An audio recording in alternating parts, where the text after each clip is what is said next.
Bismillahirrahmanirrahim. Assalamualaikum warahmatullahi wabarakatuh. Perkenalkan, nama saya Niken Oktavioni, NIM 21246. Saya berasal dari kelompok 6. Baiklah, saya akan membacakan materi yang pertama, yaitu pengertian tafkim dan tarkib. A. Pengertian tafkim. Tafkim menurut bahasa adalah tebal. Sedangkan menurut istilah, tafkim adalah menebalkan huruf tertentu dengan cara mengucapkan huruf di bibir atau di mulut dengan menjorokkan ke depan. B. Tarkik. Tarkik secara bahasa adalah tipis, sedangkan secara istilah tarkik adalah membaca tipis huruf hijaiyah atau mengucapkan huruf hijaiyah dengan ringan atau tipis, sehingga tidak sampai memenuhi mulut ketika mengucapkannya. Itulah materi yang dapat saya sampaikan. Terlebih dan terkurangnya saya mohon maaf.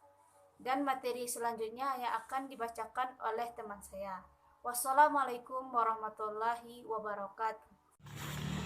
Assalamualaikum warahmatullahi wabarakatuh. Perkenalkan, nama saya Zeli Aprila, NIM 2120072, akan menjelaskan materi tentang hukum dan cara membacanya.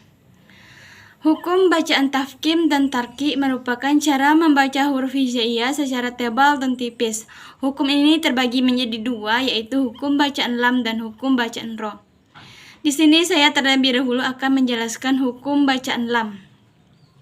Pertama, lam tafkim terjadi apabila ada huruf lam dalam lafzul jalalah yang didahului oleh huruf yang berharakat fathah atau dhammah, maka harus dibaca tafkim atau tebal. Lam yang terdapat dalam lafzul jalalah dinamakan lam jalalah. Cara membacanya ialah dengan menjorokkan kedua bibir ke depan.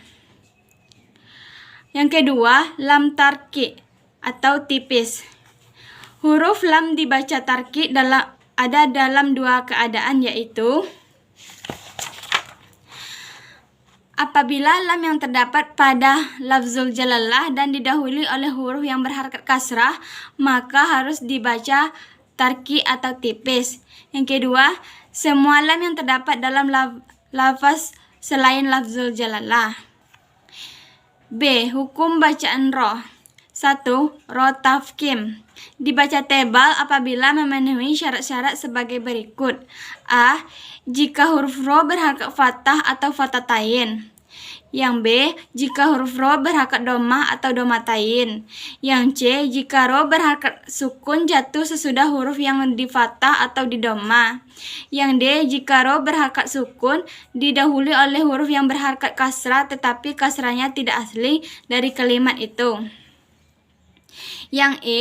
Jika ro berharakat sukun sedangkan ro sebelumnya berharakat kasrah asli, namun sesudah ro sukun itu ada huruf istiqlah yang tidak dikasrah. Yang kedua, ro tarki dibaca tipis apabila memenuhi syarat-syarat sebagai berikut. A.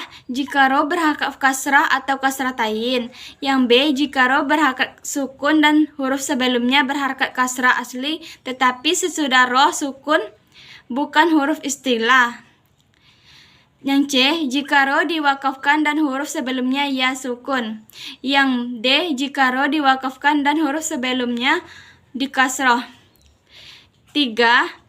Jawazul wajain, artinya boleh dibaca tebal dan boleh dibaca tipis. Huruf ro boleh dibaca tafkim atau tarki jika ro itu disukun dan huruf sebelumnya dikasrah. Sedangkan setelah ro sukun itu ada huruf istiqlah yang dikasrah. Hanya itu yang dapat saya sampaikan. Materi yang selanjutnya akan disampaikan oleh teman saya. Sekian dari saya. Assalamualaikum warahmatullahi wabarakatuh. Assalamualaikum warahmatullahi wabarakatuh. Baiklah, saya Dela Desra Murni, NIM 21245, akan menjelaskan contoh dari hukum bacaan lam. 1. Lam tafkim. Contohnya lafzul jalallah yang didahului oleh huruf yang berharakat fathah, misalnya ma'allahu, qul huwallahu ahad, sahidallahu, la ilaha illallah. Lafzul jalallah yang didahului oleh huruf yang berharakat dhammah. Contohnya warahmat, Allahu. 2. Lam tarkik. Contohnya 1. Lam yang terdapat pada lafzul jalallah dan didahului oleh huruf yang berharokat kasrah. Contoh, bismillah, fi rasulillah, fi dinillahi afwajan. B. Semua lam yang terdapat dalam lafal selain lafzul jalallah. Contoh, wa allama likulla lamazatin. B. Hukum bacaan ra. Ratafin.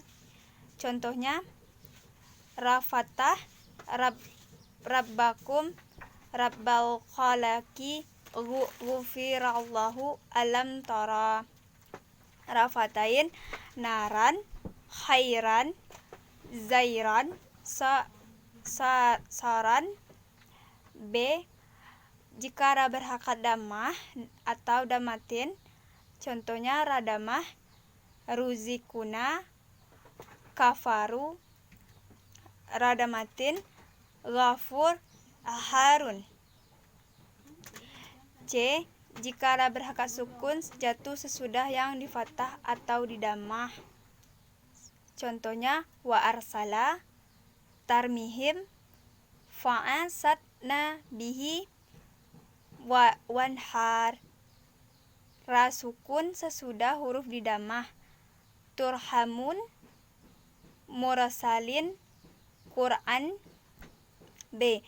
Jika ra berharokat sukun didahului oleh huruf yang berharokat kasrah, contoh irjin, irjiin, irqab, irhamna.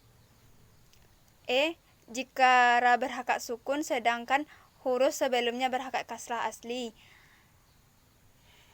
contohnya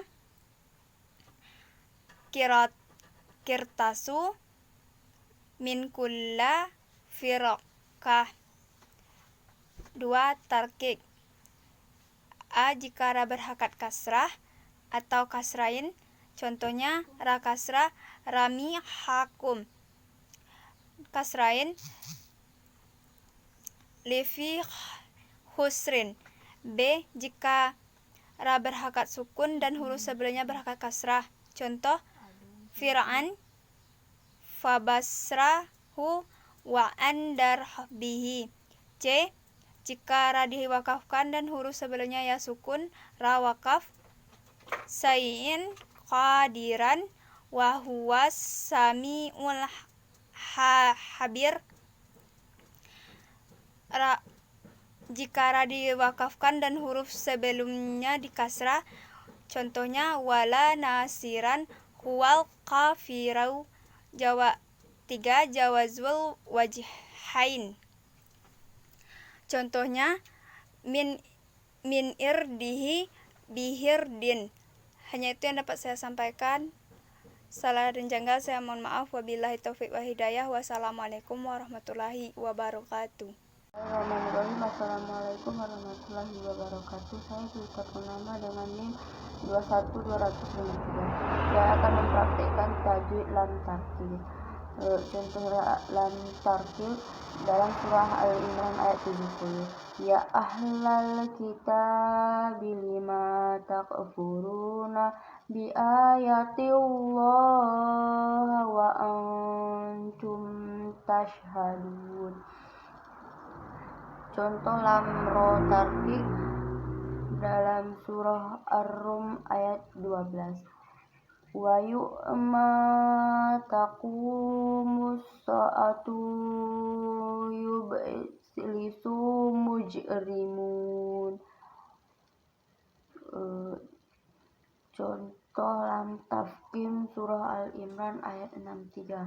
Fa in tawallaw fa innallaha alimul bil mubshirin. Contoh lam ro tafkim surah Al-Hijr ayat 86. Inna rabbaka fahuwal khallaqul alim. Mungkin hanya itu yang dapat saya sampaikan. Assalamualaikum warahmatullahi wabarakatuh.